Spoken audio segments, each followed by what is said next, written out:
Pendant les travaux forcés, il nous explique ce qui se passait. Hein. Il mettait les femmes et les enfants en détention pour que le mari travaille, pour le forcer à travailler. C'est comme ça que ça se passait. Il faut comprendre les choses. Hein. La colonisation, c'est pas. En fait, on a su, si je voulais préciser ça, on a su donner un mot pour remplacer traite négrière. On a dit razzia négrière. Tout le monde s'est mis d'accord. Ça, c'est le travail de Bwemba Bong, d'ailleurs. C'est le travail d'un historien d'Afrique, hein, de Kama. C'est pas diaspora. Hein. Encore une fois, hein, c'est comme Cheikh Diop, hein, c'est Kama. Hein. Le lead est là-bas. Hein. On oublie vraiment, nos résistances sont là-bas. Hein. Le gros du travail est fait de là-bas. Hein. Donc, Bwemba Bong, il a su nous mettre nous faire comprendre qu'il ne faut pas dire traite négrière, c'est trop cool. Le mot est cool, traite négrière. Et la colonisation, c'est pareil. Le mot est cool, ça va pas. Colonisation, le mot est trop cool. On ne comprend pas de quoi il s'agit. C'est un massacre, c'est une atrocité terrible. Et c'est proche. Et donc l'état actuel de l'Afrique, c'est la colonisation, hein, c'est pas un état normal. C'est là qu'on comprend pas, qu'on est. Bon. Et donc voilà. Pour mettre en valeur l'importance de sortir ce média, fallait-il encore redéfinir son socle, le lien fédérateur basé sur le sacré et la croyance. Et voilà l'activité du magazine King of Kings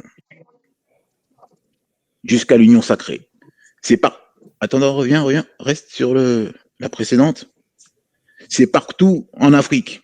C'est voilà la richesse culturelle de l'Afrique, de Kama. C'est ça. Et le projet, c'est ça. C'est partout. Pourquoi ? Car ce qui leur revient de droit est entre nos mains, autant que ce qui nous revient de droit est entre les leurs. De quoi s'agit-il ?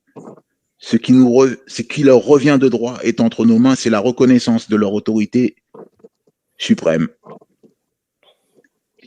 Ce qui nous revient de droit est entre leurs mains, eh bien, c'est la reconnaissance de notre identité sacrée. On aura beau dire le peuple noir est sacré, si on n'a pas d'autorité suprême, de personnage, une institution qui porte ça et qui le représente, officiellement, ça n'ira pas.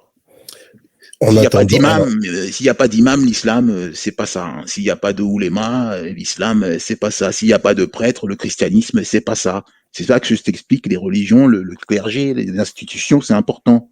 On peut pas faire des choses... En attendant que ça arrive, qu'est-ce qu'on fait ? On le porte avec un magazine, haut et fort, jusqu'à acquérir un pouvoir médiatique et l'accord, la reconnaissance des actuels représentants.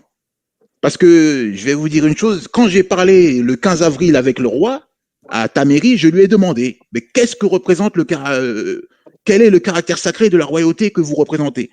Eh bien, il ne m'a pas répondu. Vous voyez le problème ? Eh bien voilà. Ça veut dire... Eux-mêmes ne savent pas ce qu'ils représentent comme sacré, ne le définissent pas. Et oui, on a un problème. Pourtant, ils sont là encore. Instinctivement, ils le font, ils tiennent leur rôle. Mais comme dit Cheikh Anta Diop, il faut théoriser les choses. À un moment donné, il faut être clair dans ce qu'on représente, dans ce qu'on représente. Et on a un problème. Nos rois actuels, j'ai aussi eu cette discussion avec Sa Majesté Bonji Njengele. J'ai aussi eu cette discussion avec Sa Majesté le Prince Kouma Doumbé III au Cameroun, du caractère sacré de la royauté. Et bien actuellement, officiellement, ce n'est pas ce qu'ils portent. Et pourtant, ils ne le renient pas, comme tu me disais tout à l'heure, qui me contredit, mais eux trois ne me contredisent pas. Ni le roi Dada, ni Sa Majesté Bonji Njengele, ni Sa Majesté le Prince Kouma Doumbé III. Alors, le Prince Kouma Doumbé III, vous savez ce qu'il m'a dit ? Bon, là, on prend de l'avance sur un slide d'en bas, hein, mais c'est pas grave. Il m'a dit, ouvre le débat. Quand tu rentres en France, là-bas, ouvre le débat. Avec des religieux, avec des... Voilà. Il m'a dit, vas-y, parle-en. Personne ne renie, personne ne rejette. Mais officiellement, voilà. D'où l'importance d'un pouvoir médiatique, d'un média qui va nous permettre de porter le sujet. Le livre ne suffit pas.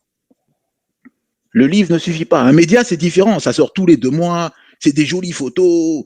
C'est des personnes, c'est comme Natty Dread. T'as connu, c'est ta génération Natty Dread. Oh là là là là, c'était pas possible, Natty Dread. On attendait tous les numéros. Voilà, quand ils sortaient, on s'asseyait. Waouh, on regardait, quoi. C'était magnifique. Pourquoi ça s'est arrêté? Ouais, bah voilà. Va pas. Tu sais que pour ce magazine, je cherche le rédacteur en chef de Natty Dread.